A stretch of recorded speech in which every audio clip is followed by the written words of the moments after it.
Narito tayo ngayon upang matunghayan ang napakainit, nagbabaga at talaga namang usap-usapan at maraming pinaka-inaabangan na issue ni Ate Erica. Sa pagpapatuloy ng ating istorya ay kasalukuyan nga nakausap na ni Kalingap Val Santos Matubang ang mama ni Ate Erica. Grabe at galit na galit ito nang tanungin ni Kalingap Val Santos Matubang. Nang nakita pa niya na may nag-video sa kanya ay sinabi niya na kung gusto daw ba nitong mapabarangay dahil galit na galit nga ang mama ni Ate Erica kay Kalingap Val Santos Matubang.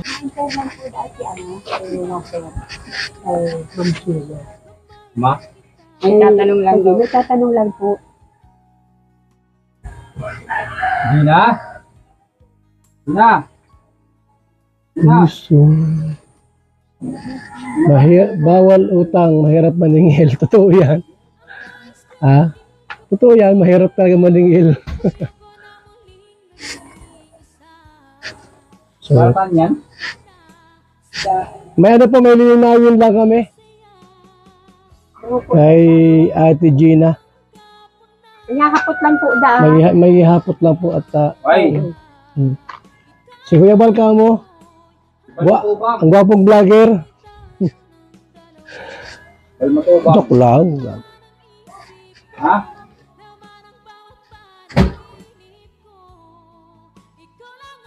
Yung bahay ni Erica. Oh. Dito lang pala sila, no? Sa lugar na ito. Yung lote tagilid. Pero okay na rin.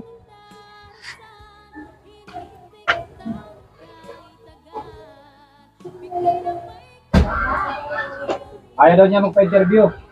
Ha? Ayaw. Ipapabarangay na namin siya pag hindi. Sa barangay mag-uusap. Na lang. Ha? Paparangan niyo lang. O sige, barangay na lang. Ano? Yan lang. Hindi mo pinipilit yung ayaw eh. Ayaw lumabas. Sa barangay na lang, ano? Para mag-uusap. Sige.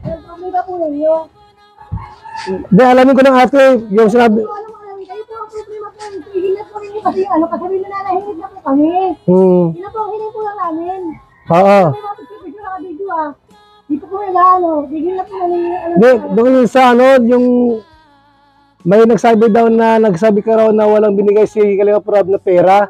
Wala yung, inano ko lang yun, binago ko rin yung ko doon. Hindi totoo. Kaya totoo lang po, wala kami natanggap nung umalis si Eric, kahit kung ibigay pang punto ko doon siya. Pero sabi ko Nahiyak ng tawa doon, nag-iyak ng pasensya. hindi totoo yun na walang binigay. Hoy kuya, gusto mong mabarangay ka? Nag-video ka, huwag kang mag-video ng ganyan. Di okay lang po yan. Hindi ako mag-video ng ganyan sa iyo ha. Hindi totoo yun. Wala ka ng katotohanan. Sabi nga ng mama ni Ate Erica kay Kalingap Val Santos Matubang na mayroon kasing pinag-aawayan ang kanilang pamilya kasama sila Ate Erica. Kaya kung may pinag-aawayan man sila, ay dapat hindi na daw makisama doon o makisali si Kalingap Val Santos Matubang. Sabi nga ng mama ni Ate Erica na ayaw niya na vinavlog siya pati na rin ang problema ng kanyang pamilya. Kaya sana daw ay tigilan na daw ni Kalingap Val Santos Matubang ang pagko-content sa kanilang pamilya.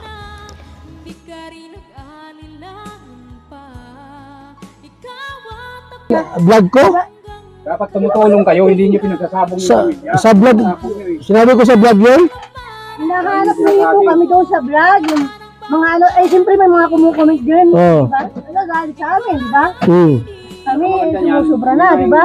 Dapat po hindi ganyan, nangungulit po kami. Kuya Val. Oo nga po. Dapat po, wag na po kayo. Kung may away po kami ng pamilya, wag na po ninyong hungkatin kasi iba po yung pinag-awayan namin. Meron po kami pinag-awayan na hindi maganda. Yan po. Yung pamilya eh. Ay ako, di ako nagawa nun doon. Panood namin eh. Hindi ako nag-ano sa inyo. Kuya, mag-record. Kaya huwag ka mag-video. Siya iba po naman mag-video kayo. Di okay lang ito para at malinaw.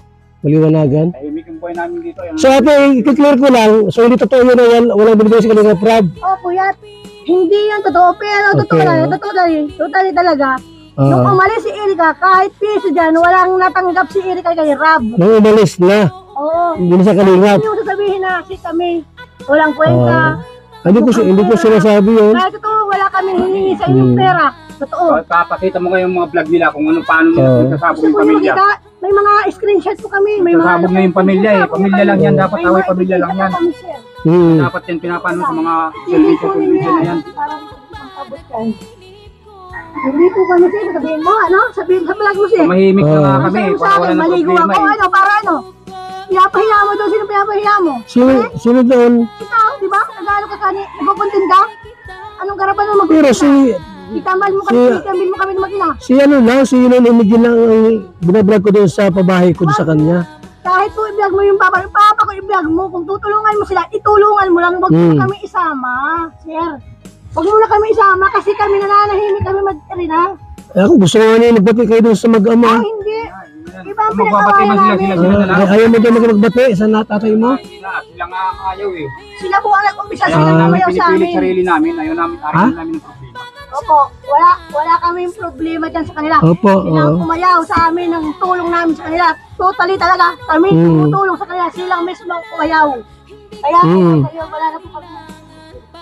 Wala niya na po sabi ko.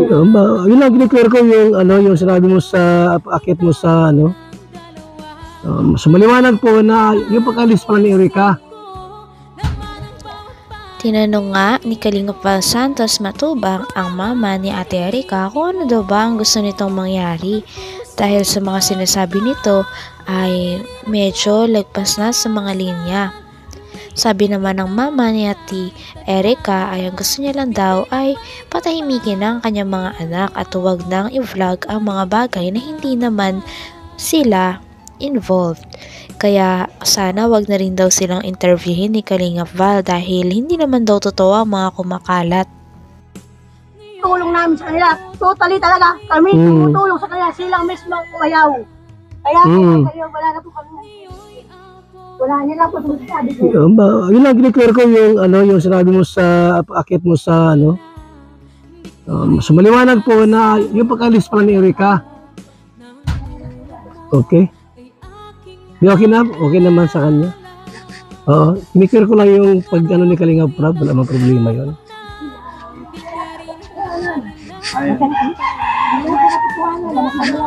Kuya, thank you kuya ha. Salamat pasensya ka na ha.